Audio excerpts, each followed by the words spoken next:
سیدنا علی کی حکومت کے بارے میں وہ پہلی بحث تو میں نے عرض کر دیا نا کہ وہ درست طریقے سے قائم ہوئی، فی الواقع اس کو انہی لوگوں نے قائم کیا، اس پر دو رائیں ہو گئیں۔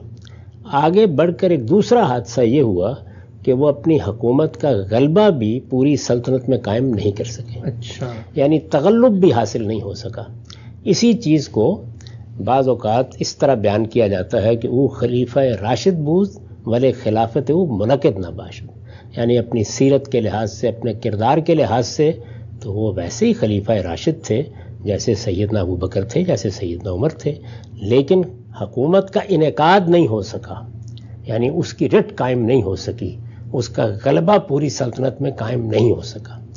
جب یہ صورتحال بن گئی کہ ایسا نہیں ہو سکا تو پھر کیا صورت ہوگی؟ خانہ جنگی کی صورت ہوگی۔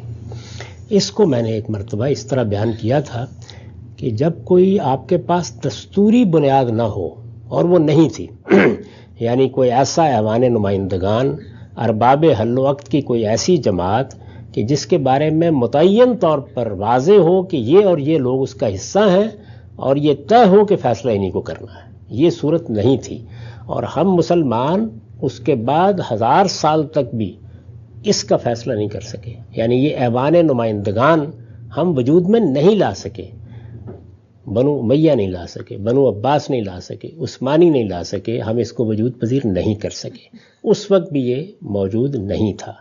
جب اس طرح کی کوئی چیز موجود نہ ہو اور ایسا اختلاف ہو جائے جس کا میں نے ذکر کیا، تلواریں نکلیں گی۔ جب تلواریں نکلیں گی اور خانہ جنگی کی صورتحال پیدا ہو جائے گی تو پھر میں نے عرض کیا تھا کہ تلوار ہی فیصلہ کن ہوتی ہے۔ تو یہ تلوار اس وقت فیصلہ کن ہو گئی، تلوار فیصلہ کن ہو گئی جب سیدنا حسن نے دستبرداری کا اعلان کر دیا، یعنی ان کا معاہدہ ہو گیا، وہ پیچھے ہٹ گئے اور معاویہ رضی اللہ عنہ کو گویا پوری سلطنت میں بلا شرکت غیر اقتدار حاصل ہو گیا۔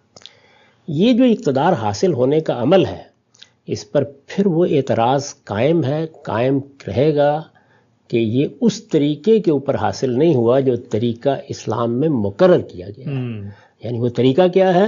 امرہم شورا بینہم، سب مسلمانوں کو آزادانہ طور پر موقع ملا ہو کہ وہ بغیر کسی سے مروب ہوئے اپنی مرضی سے اپنے حکمران کا انتخاب کریں۔ جو ادارے بھی کسی زمانے میں موجود ہوں ان کے ذریعے سے انتخاب ہو، ایسا نہیں ہوا۔ اس وجہ سے میں بارہا یہ توجہ دلا چکا ہوں کہ جب تک اس اصول کے مطابق حکومت قائم نہیں ہوگی وہ ڈی جیور جائز حکومت نہیں ہوتی، لیکن جب وہ اپنا اقتدار قائم کر لیتی ہے تو اس کے غلبے کو سامنے رکھتے ہوئے اسے ڈی فیکٹو یا بالفعل مانا جاتا ہے۔ چنانچہ سیدنا حسن کے دستبردار ہونے کے بعد پوری مسلمانوں کی سلطنت میں صحابہ کرام نے اسی اصول پر فیصلہ کیا، اور میرے نزدیک اس طرح وہ جماعت کے جس کو اللہ نے خیر امت کہا ہے، اس نے ہم کو بھی یہ سبق دیا کہ اگر کسی جگہ ایسی صورت پیدا ہو جائے تو پھر اصول پر اصرار کا نتیجہ یہ نکلے گا کہ خانہ جنگی ختم نہیں ہوگی، خون بہتا رہے گا، اس لیے وہاں پھر تغلب کو بالفعل قبول کر لینا چاہیے۔ تو یوں نہیں ہے کہ انہوں نے کوئی مروب ہو کے قبول کر لیا، نہیں، اس اصول پر قبول کیا اور سب نے قبول کیا، یہ مان لیا، سب کے سب گویا سرفگندہ ہو گئے۔ کس کے سامنے؟ اللہ کے قانون کے سامنے۔ اس سے ایک حقیقت واضح ہوئی کہ جس وقت اس طرح کی صورتحال پیدا ہو اور لوگ اکٹھے ہو جائیں، یعنی اکٹھے ہونے کا باعث اصلاً تو یہ ہونا چاہیے کہ آزادانہ طریقے سے انتخاب ہو، لیکن اگر ایسا نہیں ہے اور غلبے کو سب نے مل کے تسلیم کر لیا اور اس کے پیچھے یہ مصلحت ہے کہ اگر تسلیم نہیں کیا جائے گا تو خون بہتا رہے گا، سلطنت برباد ہوتی رہے گی، لوگ مرتے رہیں گے، خلفشار قائم رہے گا، اور اس کے نتیجے میں نہ امن میسر ہوگا اور نہ لوگوں کی خوشحالی کا اہتمام ہوگا۔ تو یہ اپنی ذات میں بہت بڑی وجہ ہوتی ہے جس میں کسی موقع کے اوپر متغلب کی حکومت قبول کی جاتی ہے۔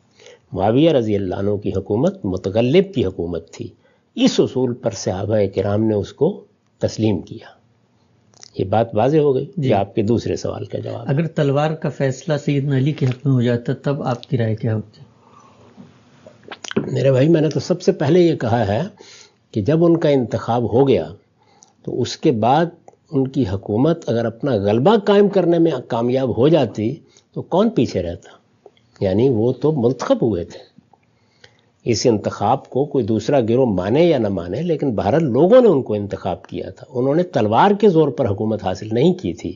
تو اس سے زیادہ اچھی بات کیا ہوتی، اس سے زیادہ بڑی بات کیا ہوتی؟ پھر تو کوئی خلفشار پیدا نہ ہوتا، کوئی خانہ جنگی نہ ہوتی.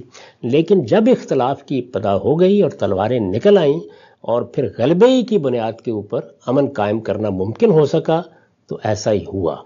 یعنی سیدنا معاویہ رضی اللہ عنہ کی تلوار نہ صرف یہ کہ فیصلہ کن ہوئی، بلکہ اس درجے میں فیصلہ کن ہوئی کہ پوری سلطنت میں کوئی شخص بھی مقابلے میں کھڑا نہیں ہو سکا. اور پھر انہوں نے بڑی عمدہ حکومت قائم کی، غیر معمولی طریقے سے اقتدار کی ذمہ داریاں پوری کی.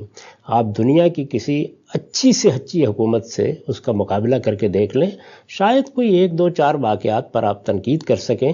لوگوں کی خوشحالی کے لحاظ سے دیکھیں، امن کے لحاظ سے دیکھیں، سلطنت کے فروغ کے لحاظ سے دیکھیں، جو جہاد رک گیا تھا اس کے لحاظ سے دیکھیں، کسی بھی پہلو سے دیکھ لیں، کم و بیش ربع صدی تک انہوں نے بہترین طریقے سے حکومت کی. لیکن ہم اپنی نسلوں کو یہ بتائیں گے کہ اسلام میں جو حکومت کے قیام کا طریقہ ہے کہ وہ لوگوں کی آزادانہ مرضی سے قائم ہو، اس اصول کے مطابق اس کو ڈکٹیٹر حکومت نہیں کہا جا سکتا. یہ متغلب کی حکومت ہے، بالفعل مانی. صحابہ کرام نے بھی اسی اصول پر مانی. آج بھی بہت سی حکومتیں اسی اصول پر مانی جاتی ہیں. خود ہمارے ملک میں بارہا ایسا ہوا ہے کہ بندوق کے زور پر امن قائم کر دیا گیا، حکومت پر قبضہ ہو گیا. تو اس کے بعد ہم بھی یہی کرتے ہیں. کیوں کرتے ہیں؟ اس لیے کہ خانہ جنگی کو روا نہیں رکھا جا سکتا، لوگوں کے جان و مال کو خطرے میں نہیں ڈالا جا سکتا. آپ کو اس موقع کے اوپر یہ دیکھنا ہوتا ہے کہ اگر امن قائم ہو گیا ہے، غلبہ قائم ہو گیا ہے، بالفعل حکومت نے اپنی رٹ قائم کر لی ہے، تو اب اس کو تسلیم کر لیا جائے، تاکہ وہ جو صورت پیدا ہو گئی ہے خلفشار کی، حکومت تو قائم اس لیے کی جاتی ہے، وہ تو کم سے کم ختم ہو. تو آپ کہہ سکتے ہیں کہ اس طرح کی حکومتیں استقرار کے اصول پر قائم کی جاتی ہیں. یعنی جو اللہ تعالیٰ نے ہمیں بتایا ہے کہ اگر لوگوں کے جان و مال کو خطرہ لاحق ہو تو وہاں پھر اصول پر اصرار نہیں کیا جائے گا. اصول اپنی جگہ قائم ہے، اس کی بنیادی پر رائے قائم کی جائے گی، ہمیشہ اسی کی تبلیغ بھی ہوگی. جس طرح کہ میں نے حوالہ دیا تھا کہ سیدنا عمر رضی اللہ عنہ نے اپنے آخری زمانے میں جو خطبہ دیا ہے، وہ خطبہ امام بخاری نے نقل کیا ہے. اس میں انہوں نے صاف صاف اعلان کر دیا کہ لا خلافت الا مشورۃ من المسلمین. یعنی قرآن مجید کہتا ہے کہ مسلمانوں، اور سب مسلمانوں، ان کی کسی خاص جماعت، ان کے کسی خاص گروہ کا ذکر نہیں کرتا. یہ نہیں کہتا کہ ان میں سے فلاں اور فلاں کی رائے سے، سب مسلمانوں کی رائے اور مشورے سے حکومت قائم ہوگی.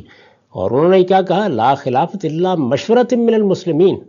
یہ نہیں فرمایا کہ مہاجرین کے مشورے سے، یہ نہیں فرمایا انصار کے مشورے سے، یہ نہیں فرمایا کہ علماء کے مشورے سے، یہ فرمایا کہ ہم مشورۃ من المسلمین، مسلمانوں کے مشورے کے بغیر اگر حکومت قائم ہوتی ہے تو وہ جائز حکومت نہیں ہوگی.